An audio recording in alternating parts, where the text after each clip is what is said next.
Hi, my name is Rachel Miller. Hi, I'm Adriana Sclafani. Hi, I'm Bellisario. We are students of the University of Illinois at Urbana-Champaign, studying abroad at Gustelab International Food Systems and Sustainability in Rome, Italy, this semester. And this video is created for our Food and Media course. The main purpose of this video is to educate listeners about the sustainable development goals of the Rome community, specifically clean water and sanitation, and inform everyone about the environmental issues in the city and teach them how to combat these responsibly. To start, we would like to give you a bit of background information about Rome's clean water and sanitation system. Rome has come a long way with their water sanitation, beginning with sewage systems and building aqueducts to evolving into having drainage systems and connections of homes to sewers. Sewers are laid out throughout the city, serving the public as grounds for homes that were not directly connected to a sewer. They are continuing to modernize their water sanitation system in order to continue providing safe water to those living in Rome. The efficiency of water and Rome service in Italy is low, with high operational inefficiencies and poor energy efficiency and high water losses. The water resources in Italy are also distributed unevenly, having more abundant resources in north and scarce resources in south. In addition, most water withdrawals are agricultural, and there is a low percentage of withdrawals being made for drinking water supply. Going off of that, one of Italy's goals is to make sure that safe water is not being overused and collecting wastewater in a proper and environmental manner. Dating back to the late 1990s, the Galli Law was the first to introduce clear policies for water supply and sanitation. And there have been updates to this law since then in order to keep it current. In addition, some main issues Rome has faced in the past with regards to water include human right to water, lack of access to drinking water, sanitation, and continued inequality of quality and availability of resources. One example is seen with the treatment of wastewater, which is something that can be improved upon due to several Italian cities being in breach of the European Union's wastewater treatment standards. Over 100 towns across the country are still not connected to a suitable sewage system and also have inefficient treatment facilities. One of Rome's main goals is to combat these issues as they hope to provide tap water to all because it is safe and under continuous quality control and supplied by the ACEA. Many streets around Rome have fountains with running water called a Nasoni. This fountain usually has a hole at the top of the spout. If you close your spout with your finger, the water spits out of the hole and water can be directly sprayed into your mouth. I have not seen anything like this in the United States. Therefore, when we first arrived here, many people thought that these fountains were for dogs due to the height and structure. However, we soon found out that this is fresh drinking water anyone can use to fill up their water bottle or simply drink from the spout. What do you both think of this concept? I think Nasonis are a really interesting concept. They're just available throughout the city and very convenient for anyone in the community just around. Yes, I agree. I think that these fountains are very convenient. However, it is concerning that much of the water is being wasted because it is continuously running for all hours of the day. One of the goals of Rome is to save and conserve water, and in the summer of 2017, it seemed as though the inflows of water were below normal amounts. Therefore, Rome decided to shut down some of the Nasonis around the city in order to conserve water. What do we think about this decision?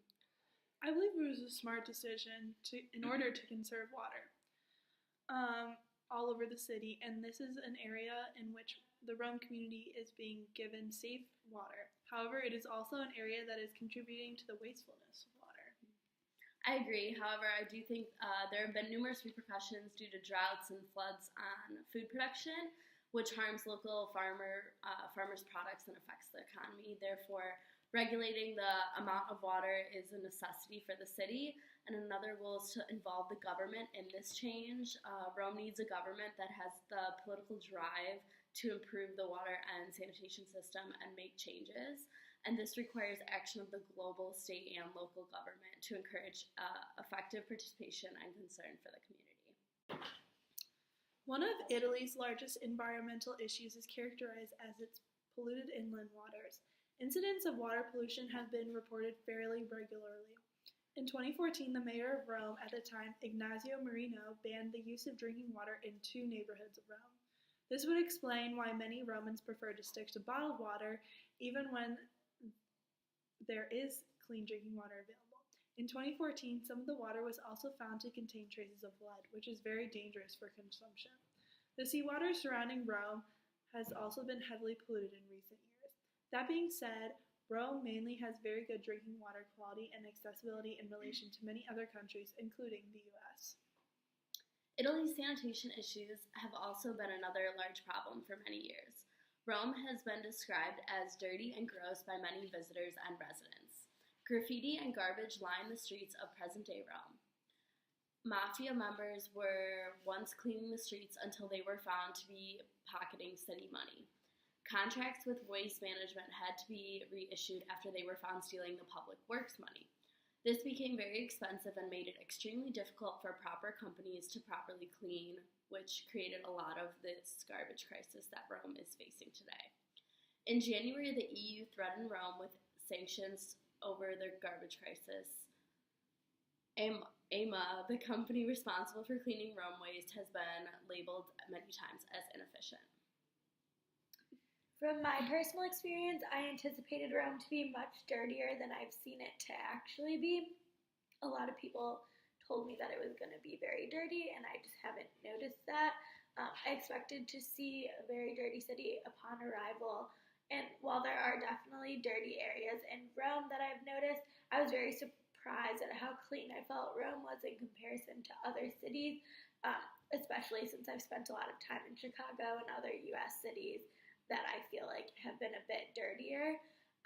The sanitation department seems to have gotten a bit more of a grasp on this problem, and I've been informed that the drinking water in most areas are very clean to consume, and we've been drinking it and everything's been fine, which is why I've been impressed by the Nassoni, the drinking fountains that we talked about earlier, available throughout the city that allow the fresh water to be accessible for many. What did you both think when you came to Rome? Did you think it was dirtier than you expected? Yeah, I honestly didn't really expect anything. I'm from the city, so it's just very different because we have alleys where we put our trash, and they put trash on the street, which is more like New York. But honestly, I didn't expect anything, and I don't think it's very dirty as compared to other U.S. cities. I think it's about equal. Yeah, I agree. I think that coming to Rome, I didn't really know what to expect. I was a bit surprised about all the graffiti on the streets, especially when we go visit other European countries and cities.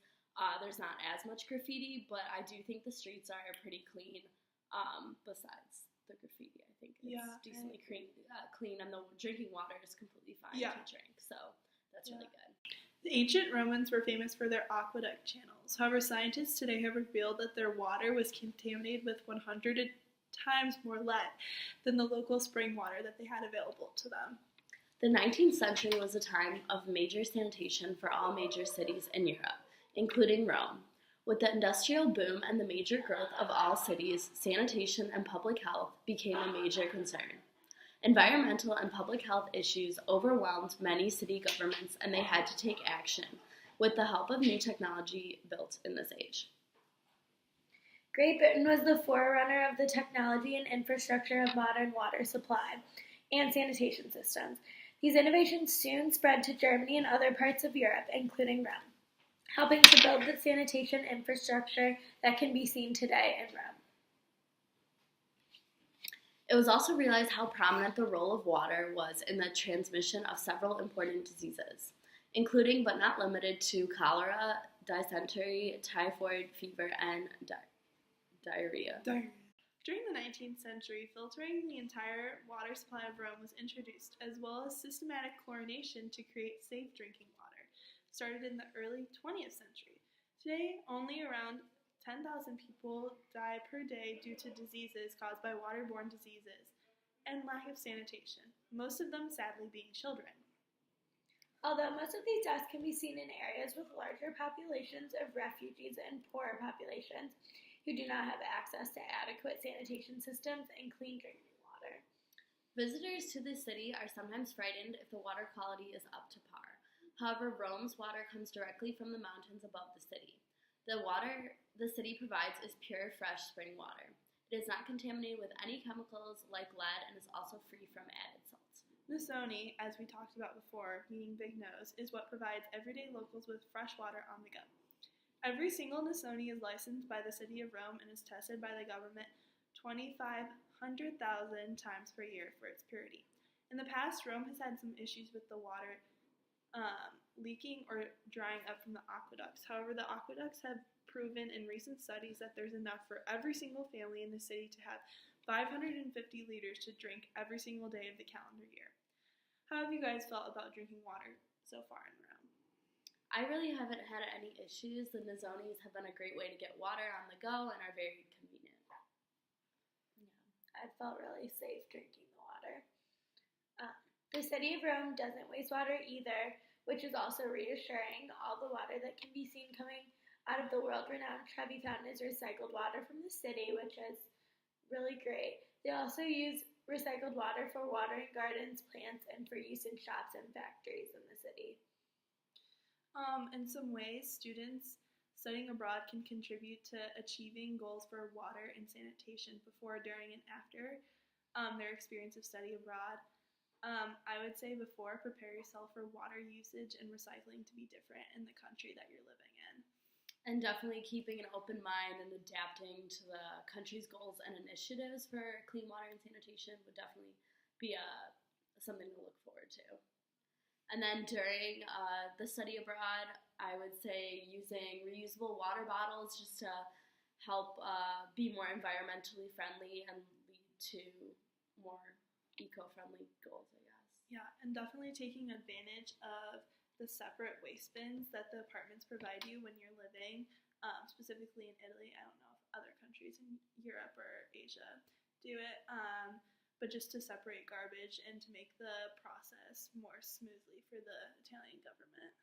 Yeah, and this is pretty self-explanatory, but don't litter like you wouldn't litter in your city, I would hope. So don't litter in another city, and I think that's just one big way to keep the streets clean.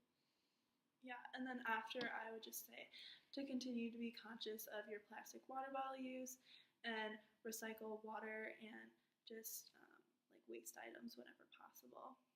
So we hope we've helped you, inform you about Rome's background and goals regarding clean water and sanitation, and we wish that people studying abroad will make a conscious effort to learn more about the city's water and sanitation policies. And as we said, make sure to keep an open mind while studying abroad and know there will be different rules and places in each country you're studying in, and it's really important to educate yourself about them. Thank you.